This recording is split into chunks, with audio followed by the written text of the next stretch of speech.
నమస్తే సార్. పేర్లేంటి? Pandu sir. Seenu sir. వాళ్ళ దగ్గర సంతకాలు తీసుకో. ఇక్కడ సంతకం పెట్టండి.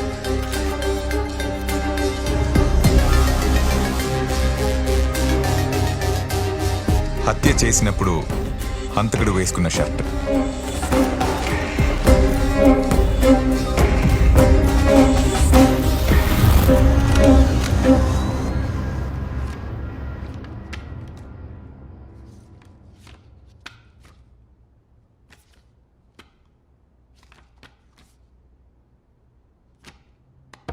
ఇతని తరపున వాదించడానికి డిఫెన్స్ లాయర్ వచ్చారా? Yes your honour. Okay, proceed. Your honour, ఈ కేసు వాదించడానికి కొంత టైం ఇవ్వవలసిందిగా కోర్టు వారిని కోరుతున్నాను.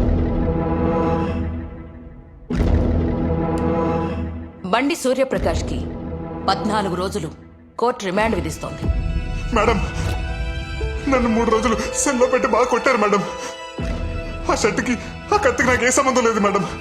ఇదంతా ఈ సీఐ కిషోర్ ప్లాన్ చేశాడు మేడం. Please madam, please. మీ తరపున మీ లాయర్ మిమ్మల్ని జైల్లో కలుస్తారు. మీరేం చెప్పాలనుకున్నారో మీ లాయర్కి చెప్పండి. బండి సూర్యప్రకాష్ కి తన లాయర్ని కలుసుకునే అవకాశం కల్పించాల్సిందిగా కోర్టు ఆదేశిస్తోంది.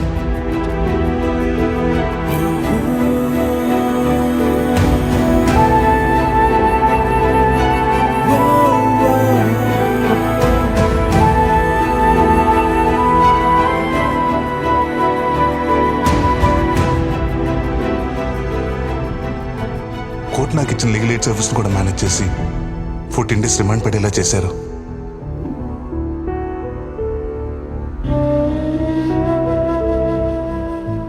రిమాండ్కి వెళ్ళిన మరుసటి రోజు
ఒరే నాన్న, మనకెందుకురా ఏసీ?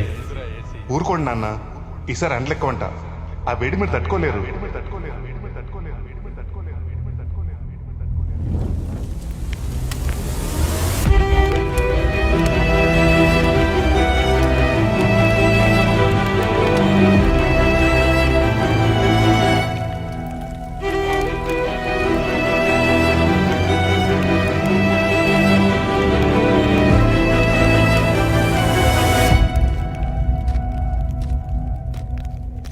తప్పలేదురా.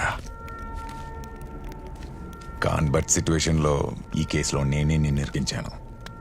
ఒప్పేసుకుంటే ఏమయ్యేదిరా? 14 years. ఎలాగో మంచివాడివి కదరా. 6-7 yearsలో సత్ప్రవర్తన కింద బయటికి వచ్చేవాడివి. కానీ మీ అమ్మ అయ్యా కాంప్లికేట్ చేశారా. అందుకే కామ్గా సిగరెట్ వెలిగించుకొని అగ్గిపుల్ల మాత్రం వాళ్ళ మీదకి విసిరేశాను.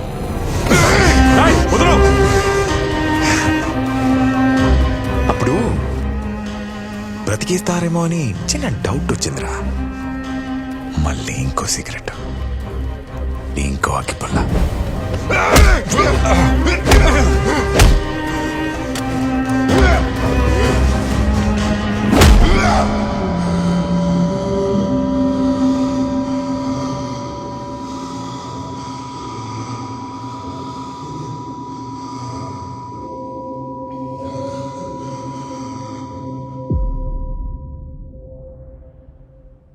చంపేశారు భయ్యా. డ్యూటీలో ఉన్న పోలీస్ ఆఫీసర్ని కొట్టానని నా మీద ఇంకో కేసు ఫైల్ చేశారు.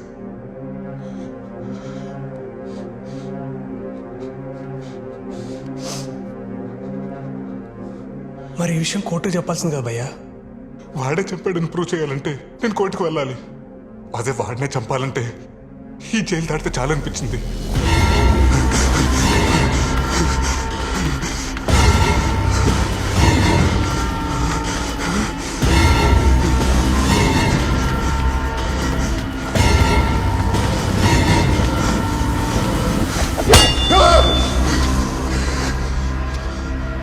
తప్పించుకోవటానికి 2 సార్లు ట్రై చేశాను.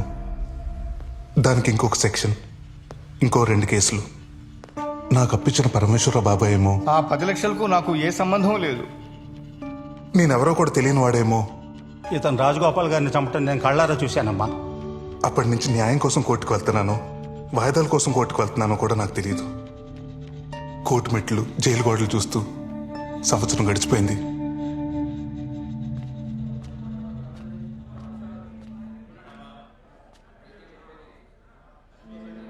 నేను కలవడానికి మీనాక్షి వాళ్ళ నాన్నగారు వచ్చారు.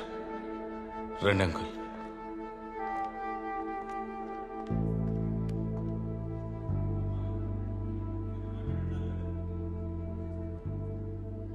బాగున్నావా బాబు? మన మధ్య ఇలాంటి రోజు ఒకటి వస్తుందని నేను ఎప్పుడూ అనుకోలేదు. నువ్వు వస్తావని తాను ఇంకా నీకోసం ఎదురు చూస్తూనే ఉంది. ఎప్పుడు బయటకు వస్తావో తెలియకుండా ఎంతకాలం అని ఎదురు చూడ్డాం. మంచి సంబంధం. అబ్బాయి నీలాగే సాఫ్ట్వేర్ ఇంజనీర్. మీ విషయం తెలిసి కూడా పెళ్లి చేసుకుంటా అన్నాడు.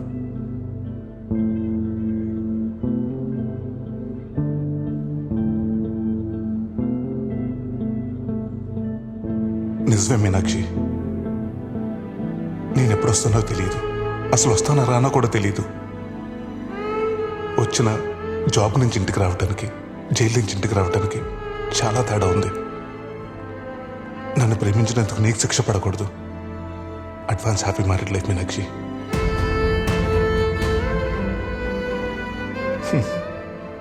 నువ్వు అనేదాను కదా, పిల్లలు చెప్పడానికి ఒక కథ ఉండాలని. అవును, ఇప్పుడు అది నీకుంది. బాయ్.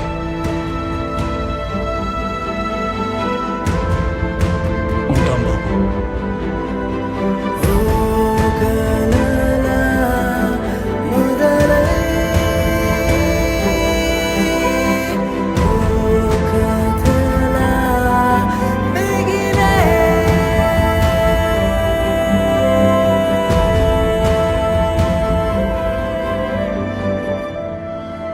ములకత్ అంటే మామూలుగా మాట్లాడడానికి వస్తారనుకున్నాను, కానీ ఇలాంటి డెసిషన్ తీసుకుంటారనుకోలేదు బా. నువ్వేం డిసిషన్ తీసుకున్నారా? నేనేం డెసిషన్ తీసుకుంటాను? రే, నన్ను కలవటానికి ఇంకెప్పుడు ములాఖాతుకు రావద్దు. బా నువ్వు ఇక్కడికి వస్తున్నావని ఆ కిషోర్ గడికి తెలిస్తే నేనేమైనా చేస్తాడు. ఆయన నేను చూసుకుంటానులే బా. ఆయన నువ్వు లోపలికి వెళ్ళు. నేను ఇష్టపడే వాళ్ళందరూ నా లైఫ్లో నా కాకుండా దూరం అయిపోయారు. ఇక నాకు మిగిలేదు నువ్వేరా. ఈ కేసుల నుండి బయటకు వస్తే నన్ను తీసుకెళ్ళటానికి రా. ఇక్కడే పోతే బా నా శవాన్ని తీసుకెళ్ళటానికి రా. రే నన్ను రావద్దానికి రా. రే బా మీరు చూడకుండా నేను ఉండలేను రా. రే బా చిన్నప్పటి నుంచి నేను వదిలి ఎప్పుడూ లేను రా. బా నా వల్ల కాదురా. బా రే నన్ను అర్థం చేసుకోరా ప్లీజ్ రా. బా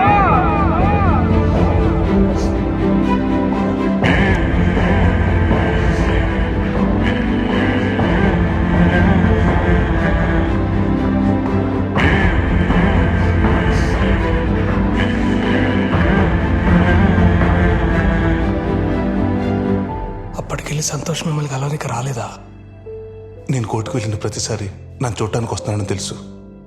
నా మాటకి వాల్యూ ఇచ్చి నాకు ఎప్పుడూ ఎదురుపడలేదు.